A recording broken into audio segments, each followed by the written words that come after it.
Magandang araw Pilipinas, narito po ang latest weather today forecast.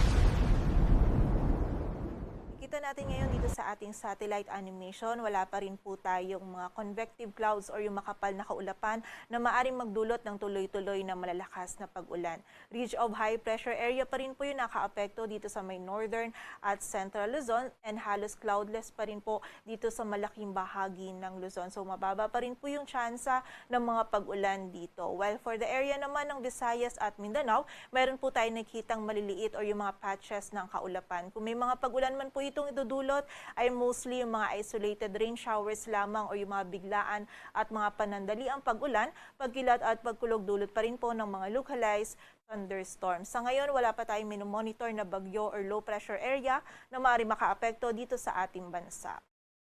Para naman sa maging lagay ng ating panahon, dito sa buong bahagi ng Luzon ay patuloy pa rin na magiging bahagyang maulap hanggang sa maulap yung ating kalangitan. Mainit pa rin po yung panahon na ating mararanasan, lalong-lalo na sa tanghali. Kaya hanggat maaari, limitahan lamang din po natin yung ating mga outdoor activities. Kung hindi naman maiiwasan, ay from time to time magpahinga or sumilong po tayo. Iwasan po natin yung continuous na sun exposure, ugaliin po natin yung pag-inom ng tubig at huwag po natin kalilimutan yung mga pananggalang natin sa direktang init ng araw. And dito po sa area ng Northern Luzon, particular na yan sa Ilocos Region at Cagayan Valley, ay nananatili pa rin pong mababa yung possibility ng mga pag-ulan natin. While dito naman sa Central down to Southern Luzon, kung meron po tayong mga pag-ulan na mararanasan, mostly mga isolated rain showers lamang din po, dala ng localized thunderstorms.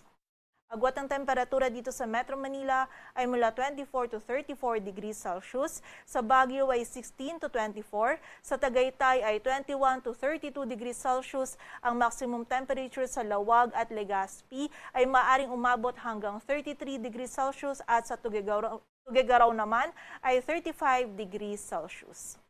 Dito naman sa bahagi ng Palawan, maging sa buong bahagi po ng Visayas at Mindanao, mainit at maalinsangan din yung panahon na ating mararanasan. Kung meron po tayong mga pag-ulan na mararanasan, mostly ito po muli yung mga isolated rain showers lamang, dala ng mga localized thunderstorms. Agwat po ng temperatura dito sa Puerto Princesa ay 24 to 33 degrees Celsius, sa Kalayaan Islands ay 25 to 33, sa area ng Cebu at Tacloban ay 25 to 32 degrees Celsius, sa Iloilo City ay 26 to 32, sa Cagayan de Oro naman ay 23 to 33 degrees Celsius, samantala yung maximum temperature sa Zamboanga at Davao City ay maaari pong umabot hanggang 34 degrees Celsius.